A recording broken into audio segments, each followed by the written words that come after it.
আসসালামু আলাইকুম এভরিওয়ান, কেমন আছেন সবাই? আশা করি অনেক ভালো আছেন। আমিও আলহামদুলিল্লাহ আল্লাহর রহমতে অনেক ভালো আছি। তো বন্ধুরা, আমি আমার লাইফের ফার্স্ট আমি পুডিং বানিয়েছি। এর আগে আমি কখনো পুডিংটা ট্রাই করে নাই। তো এটা অনেক সহজ একটা রেসিপি, বানাতে গিয়ে বুঝলাম। তো তারপরে একটু ভয় লাগতেছিল যে কেমন হবে, পুডিংটা সেট হবে কিনা, ভেঙে যাবে কিনা। তো মাশাআল্লাহ শেষমেশ খুবই ভালো হয়েছে, পুডিংটা অনেক ভালোভাবে সেট হয়েছে। এটা আমি বানানোর পরে ফ্রিজে রেখেছিলাম। সারা রাত ফ্রিজে রাখার পর এখন এটাকে আমি মোল্ড আউট করব। দেখা যাক মোল্ড আউট করার পর এটার অবস্থা কেমন হয়। মাশাআল্লাহ অনেক সুন্দর হয়েছে, খুব ভালোভাবে পুডিংটা সেট হয়েছে। দর্শক দেখুন, কালারটাও পারফেক্ট।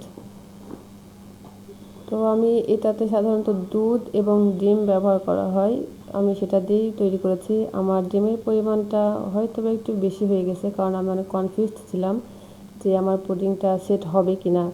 এজন্য একটু ডিমের পরিমাণটা বেশি দিয়ে দিয়েছি। এখন কেটে দেখা যাক ভেতরের কী অবস্থা।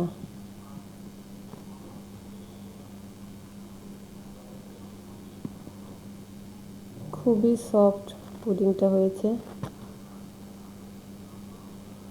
ওয়াও, মাশাআল্লাহ অনেক সুন্দর। তো একটু খেয়ে দেখি কেমন হয়েছে। মাশাআল্লাহ অনেক টেস্টি, খুবই সফট।